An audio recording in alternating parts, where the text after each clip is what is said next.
Très bien. Aujourd'hui, on est toujours avec la convection forcée interne. On va voir un exercice général. Il y en a pratiquement de tout.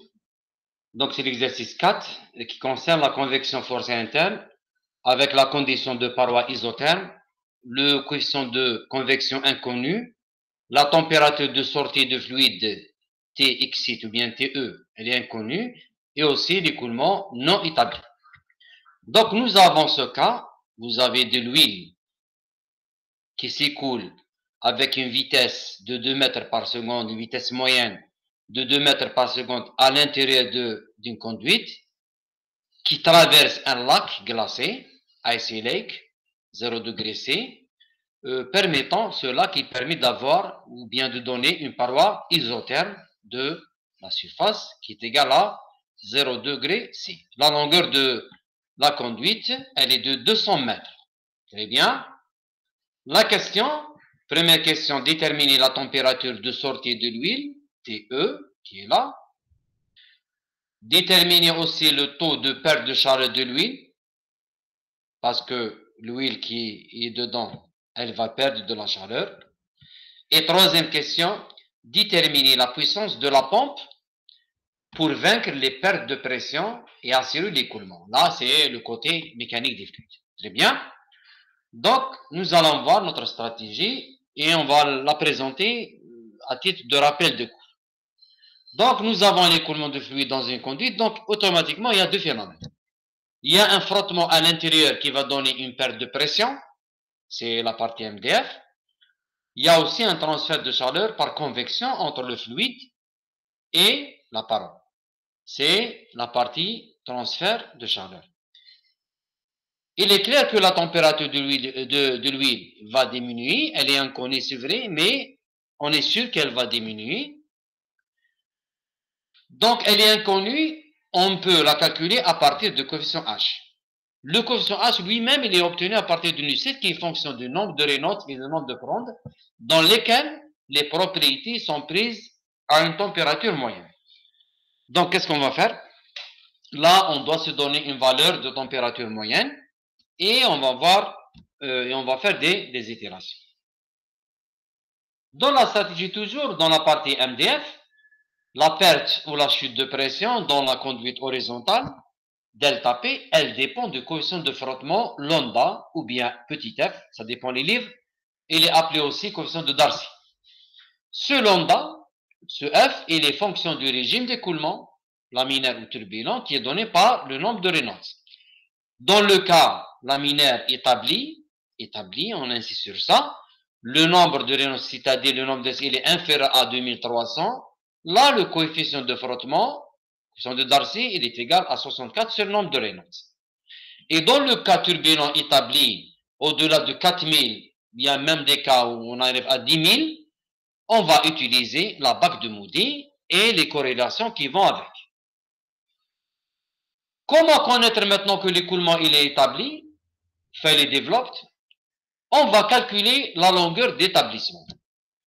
Hydrodynamique, dans la partie MDF, il y a ce qu'on appelle la longueur hydrodynamique. D'établissement, c'est-à-dire au-delà de laquelle l'écoulement devient établi, du point de vue hydrodynamique. Dans le cas laminaire, la longueur hydrodynamique, dans le cas laminaire, elle est égale à 0,05 Reynolds fois D, et dans le cas turbulent, elle est égale à 10 fois D. On la calcule, cette longueur. Si elle est négligeable devant la longueur de la conduite, donc je peux dire que l'écoulement, il est hydrodynamiquement établi. Sinon, si elle n'est pas négligeable, donc l'écoulement n'est pas établi, il est en voie de développement, il est en développement, ce qu'on appelle developing fluid. Bien. On peut remarquer ici cette différence entre là vous avez le coefficient de frottement ou bien même le H, coefficient de convection.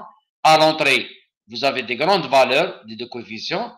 Ensuite, il y a une diminution et au-delà d'une certaine longueur, LH, l'écoulement devient hydrodynamiquement développé, établi. Il y a aussi une longueur L thermique, voilà. au-delà de laquelle l'écoulement il est thermiquement développé. Et là où on a les deux qui sont développés, le point de rencontre des deux thermique et hydrodynamique, là, l'écoulement il est fully developed fluid. C'est un écoulement complètement établi. Lorsque les deux sont, c'est-à-dire la région dans laquelle l'écoulement il est hydrodynamiquement et thermiquement développé, les deux à la fois, c'est un écoulement pleinement, complètement développé, complètement établi. Et si vous remarquez ici, c'est le point de rencontre des deux couches limites. De côté thermique en jaune et les deux couches limites hydrodynamiques. Là commence l'établissement de notre écoulement. Là aussi en rouge, le point de rencontre des deux couches limites thermiques commence l'écoulement établi du point de vue thermique. Les relations sont données ici, on va les voir dans ça. Bien. La perte de pression qui est due au frottement, c'est normal, il y a un frottement dans la conduite. La perte de pression, delta P, appelée aussi la perte majeure, ou bien perte linéaire, ou bien perte régulière, elle est donnée par le F, ou bien le lambda, L sur D, rho V carré sur 2, bien sûr la vitesse moyenne. Et la puissance de la pompe pour vaincre cette chute, pour permettre cet écoulement, la puissance, elle est donnée par un dB volumique fois cette perte exprimée en pression. D'accord? Et c'est la même chose, elle est égale à le débit massique divisé par ρ, c'est-à-dire le débit volumique, c'est un débit massique divisé par ρ, fois toujours delta P, cette perte exprimée en Pascal. Maintenant, la partie transfert de chaleur. Le Nusselt, dans le cas de la convection forcée interne, il dépend du régime, soit laminaire turbulent. Il dépend de la condition à la paroi, c'est-à-dire soit vous avez un flux constant ou bien une surface isotherme. Dans notre cas, nous avons une paroi isotherme. Et il dépend aussi le Nusselt de l'état de l'écoulement, c'est-à-dire est-ce qu'il est établi ou non. D'accord? Donc, si l'écoulement il est thermiquement en développant, c'est-à-dire il n'est pas établi du point de vue thermique, ce qu'on appelle thermally developing flow, là le Nusselt il est égal à 3,66 plus ce terme. D'accord? Et rappelez-vous bien que dans le cas laminaire établi, le Nusselt est égal uniquement à 3,66. D'accord? Bien. Donc, on peut tirer le coefficient de convection moyenne. Une fois que vous avez le N, on tire le H. D'accord? Et une fois que vous avez le H, on peut calculer la température de sortie qui est dans notre cas inconnue. On l'exprime à partir de cette expression. Là, vous avez le H qui est calculé ici et les autres, c'est des données. Très bien. Donc, une fois que nous avons le TE, nous avons déjà le TI, on peut calculer le delta TLM ou bien le LMTD et on l'injecte dans le taux de transfert convectif qui est donné par cette expression. Et bien sûr, le AS, c'est la surface latérale d'échange. C'est une surface latérale. Bien. Les hypothèses de notre problème, écoulement permanent, les propriétés du fluide constantes, le Reynolds critique, c'est-à-dire au-delà duquel on peut dire qu'on a un écoulement turbulent, c'est 2300, et la résistance de conduction du tube, elle est négligeable. Très bien. On passe à l'analyse directement. Donc, on va se donner une température moyenne, d'accord, puisqu'on n'a pas la température de sortie, on va se donner une température moyenne de 20 degrés C. Les propriétés de notre huile à cette température, elles sont données par ces valeurs. Je vais calculer le nombre de Reynolds qui est égal à la vitesse moyenne. Il est basé sur le diamètre, bien sûr, sur le nu. Donc, ça va donner 636. Donc, c'est un régime laminaire. On va vérifier maintenant est-ce que l'écoulement est établi du point de vue hydrodynamique. On applique cette relation dans le cas laminaire. C'est la longueur d'établissement hydrodynamique dans le cas laminaire. Je remplace, je trouve qu'elle est égale à 9,5. Elle est très inférieure à 200 mètres. C'est-à-dire, l'écoulement, il est hydrodynamiquement établi. C'est-à-dire, si vous avez par exemple cette conduite, 200 mètres, l'écoulement, il va s'établir à 9 mètres. 9 mètres par rapport à 200 mètres, elle est pratiquement négligeable. Donc, de là à là, l'écoulement, il est établi. du point de vue hydrodynamique. Donc, on applique les lois d'un écoulement établi. Très bien. Donc, pour la partie MDF, nous avons un écoulement établi. Et le F, coefficient de frottement dans le cas laminaire établi, il est donné par 64 sur le nombre de Reynolds. Et on trouve cette valeur. La chute de pression dans le cas d'une conduite horizontale laminaire, dans le cas d'un écoulement laminaire établi, elle est donnée par cette expression. Je trouve cette valeur. Et la puissance nécessaire pour vaincre cette chute de pression et assurer l'écoulement, elle est égale au débit volumique fois la perte exprimée en newton par mètre carré, en pascal. Ça va donner une puissance de 16,8 kW. Très bien.